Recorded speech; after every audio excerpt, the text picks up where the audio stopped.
अलैकुम दोस्तों। आज हम बात करते हैं कि इटली के अंदर हमको कौन सा डॉक्यूमेंट चाहिए होता है जो सबसे आम है। जैसा कि सब जानते हैं कि इटली में मुख्तलिफ़ डॉक्यूमेंट होते हैं।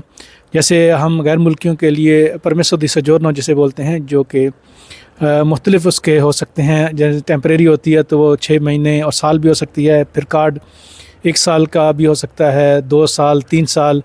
और सियासी बेस पे जो अगर अजीलो पोलिटिको या सुसदैरिया अगर मिलती है तो वो 5 साल की होती है। और अगर जब वो लॉन्ग रेजिडेंस कार्ड बन जाता है, लुंगो पीरियडो या कार्ता सोजोर्नो, तो वो 10 साल की होती है। और आईडी कार्ड जिसको पाकिस्तानी अक्सर रेजिडेंसा कहते हैं, वो भी मुख्तलिफ होता है 10 साल का।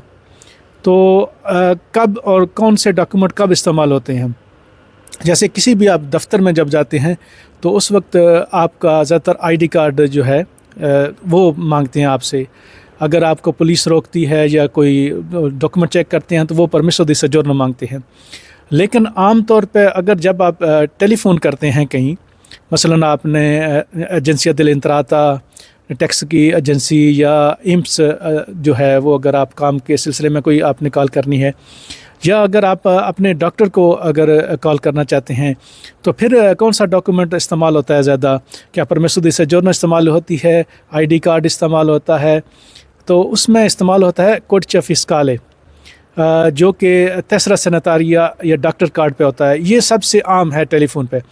अच्छा, इसको जब आप किसी टेलीफ़ोन करते हैं तो इसको बताने का भी एक तरीका होता है। मसलन उस पर अगर SHH या SBS या आगे नंबर होते हैं, तो जब आप टेलीफ़ोन पे, इटली में एक रवाज है, जब आप टेलीफ़ोन पे अपना कोडिce फिस्काले बताते हैं तो इटली के शहरों के नाम के हिसाब से बताते हैं।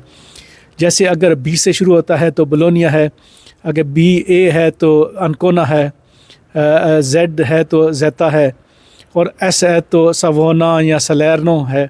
अगर आपके नाम में P आता है तो पलेर्मो है, अगर N आता है तो नापोली है। तो जब आप ये नाम लिखवाते हैं तो इटली में एक कल्चर है और एक ये बड़ी ज़बरदस्त चीज़ है कि अपना कोडिce फिस्काले बताते हुए अपने शहरों के नाम याद रखने हैं। अगर V है वेनेजिया, जैसे V से वेरोना भी है, B है तो ब्रेशिया भी है, तो आपने उस तरह कोडिce फिस्काले सारे जो नंबर आते हैं अल्फ़ाबेट, वो तकरीबन इटली में शहरों के नाम से बताए जाते हैं। तो इस तरह जो सुनने वाला है उसको भी समझ सही आती है। तो आपसे यही कहना था कि जब अपना कोडिce फिस्काले जो है वो जब टेलीफ़ोन करते हैं आप किसी भी काम के लिए, तो आप ऐसा किया करें कि उसको पूरा याद कर लें कि कौन से इटली के शहर आपके नाम के हिसाब से कौन से शहर हैं। जब भी आप फ़ोन पर किसी को अपना कोडिce फिस्काले बताएं तो उन नामों के हिसाब से बताएं। शुक्रिया।